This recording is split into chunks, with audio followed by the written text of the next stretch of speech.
Hello and welcome to another Bard's Tale.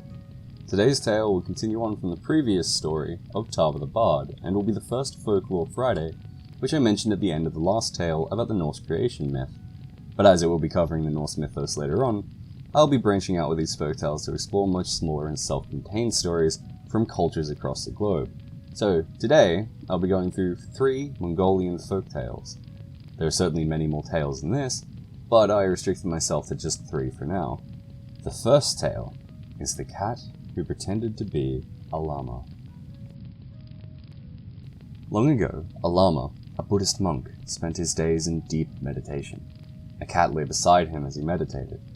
One day the cat decided to steal the Lama's snuff bottle, though the Lama quickly caught her and got it back. Another time the cat stole the Lama's rosary and hid it in a hole, but as the cat escaped, the Llama grabbed her by the tail, pulling it off in the process. The cat hid away, deeper and deeper into the hole, till she stumbled across the dwelling of many mice. She placed the rosary around her neck and attempted to make herself comfortable. The mice didn't like that, and so gathered around her in a threatening procession. The cat, terrified, cried out, "Do not fear me, for you see I wear the rosary. I am a Llama cat. Let me teach you the holy doctrine. Never kill another living being." And so it was that the mice learned of the holy doctrine from the cat who claimed to be a llama. However, after some days had passed, the Khan of the mice spoke. "I do not believe our teacher. I have found traces of bone and hair in her excrement." He ordered some mice to fetch him a bell.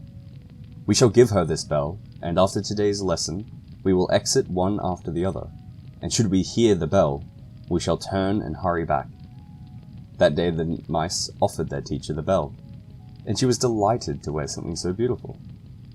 Once the lesson finished, the mice filed out until they heard the bell ring. Turning around, they caught the cat about to eat one of the mice.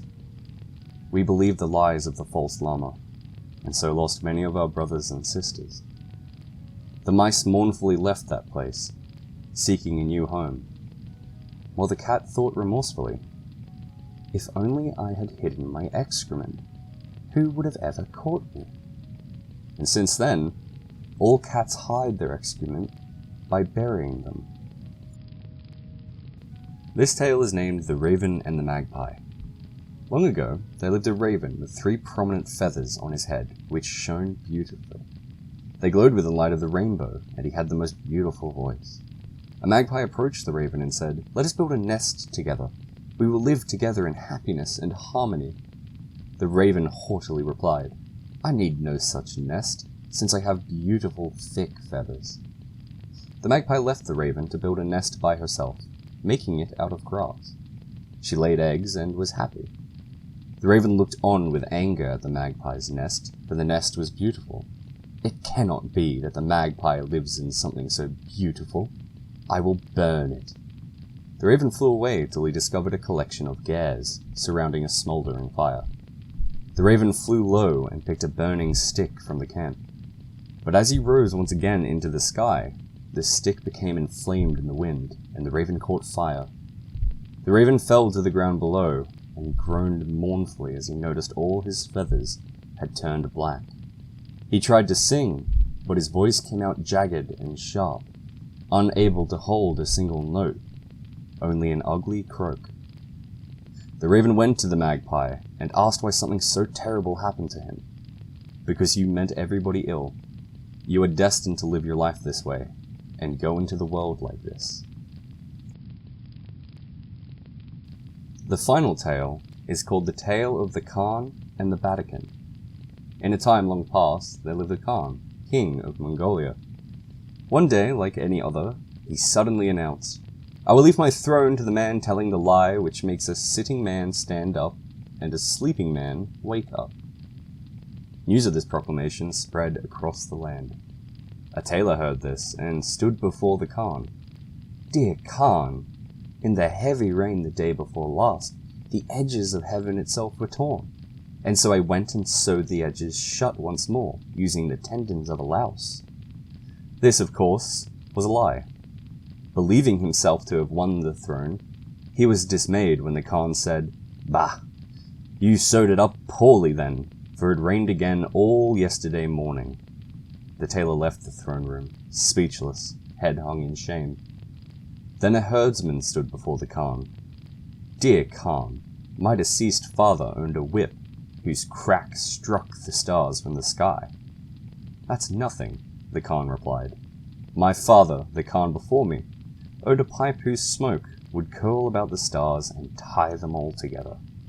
The herdsman left in a similar fashion to the tailor.